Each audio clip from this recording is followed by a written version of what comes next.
Okay, let's dive right in.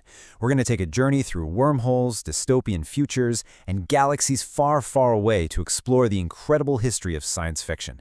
Because this is a genre that doesn't just predict the future, it actually helps build it. But first, we have to tackle the million-dollar question. What is science fiction? I mean, it seems simple enough, right? You think rockets, robots, aliens, but it's famously slippery. Even its biggest fans have a tough time pinning it down, mostly because there just aren't any clear lines.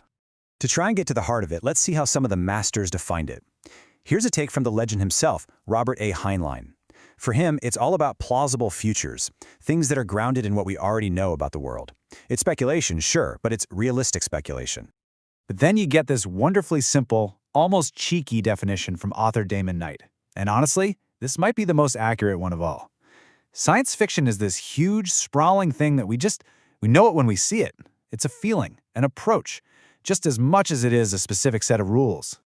So that brings us to our first section. The key thing to get right away is that sci-fi is a genre of big questions. It is not just one thing.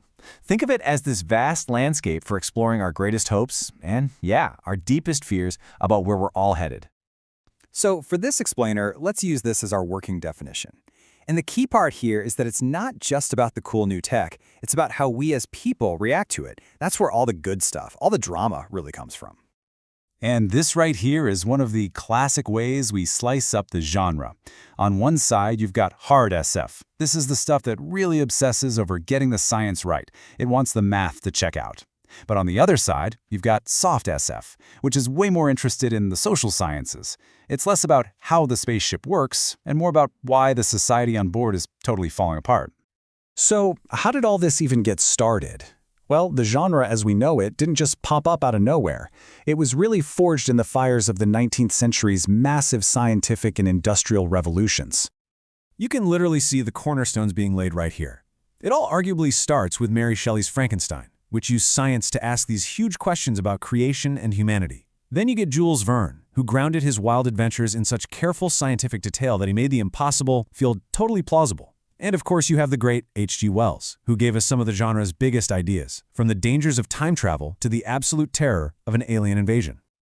Okay, so if the 19th century lit the fuse, the 20th century was the explosion. I mean, this is when science fiction went from being a literary curiosity to a full-blown cultural force, branching out in every single direction you can imagine. This whole evolution really happened in these distinct waves. It kicked off with the cheap pulp magazines. They're what made sci-fi available to everybody. That led straight into the Golden Age, which was full of these optimistic, grand stories of space exploration. But then the counterculture of the 60s and 70s brought on the new wave, which got way more experimental and critical. And finally, cyberpunk showed up in the 80s, plugging us all into this gritty, high-tech future that felt, well, a little too close for comfort. And of course, a genre this big and imaginative was never going to stay locked up on the printed page. This is the moment it leaped into our living rooms and onto the big screen and became a truly global phenomenon. The journey started way, way back in 1902. The French filmmaker Georges Méliès gave us this incredible, iconic image of a spaceship landing right in the man in the moon's eye. For audiences back then, this was pure magic. It was proof that movies could take us anywhere. A couple of decades later, Fritz Lang's Metropolis became the first real feature-length sci-fi film, and its vision of a futuristic city, not to mention its iconic robot, the Machiavelli, well, its influence has been felt in movies ever since. And then, in 1968, everything changed. Stanley Kubrick's 2001 A Space Odyssey wasn't just a movie, it was a cinematic event.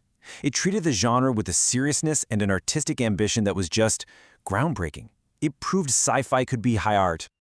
Right around that same time, television was giving us a totally different kind of future. Gene Roddenberry's Star Trek offered this hopeful, utopian vision of humanity working together out there in the stars. And that was a really powerful message of unity during a pretty turbulent decade. And then came 1977. Part sci-fi, part fantasy, part Western movie. George Lucas's Star Wars was this space opera that just completely redefined the blockbuster and became this massive global cultural touchstone. It's impossible to overstate its impact. So why has this genre not just survived, but absolutely thrived? It's because science fiction is so much more than just cool spaceships and laser guns. It's not just escapism, it's a really vital way that we make sense of our world. I mean, just take it from the legendary astronomer Carl Sagan. He argued that one of the greatest things about science fiction is its ability to create a sense of wonder. And that wonder is what pushes us to ask questions, to explore, and ultimately to turn fiction into fact. It's also one of our most powerful ways to protest. By setting these stories in other worlds or future timelines, authors can critique the problems of our own time without hitting you over the head with it. From Orwell's warnings about Big Brother to The Handmaid's Tale becoming a literal symbol for women's rights, sci-fi gives us the language to fight back.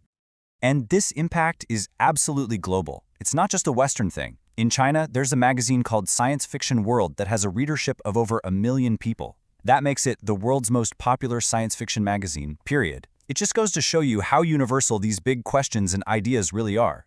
So in the end, science fiction is kind of like a mirror. It reflects our biggest anxieties and our highest aspirations.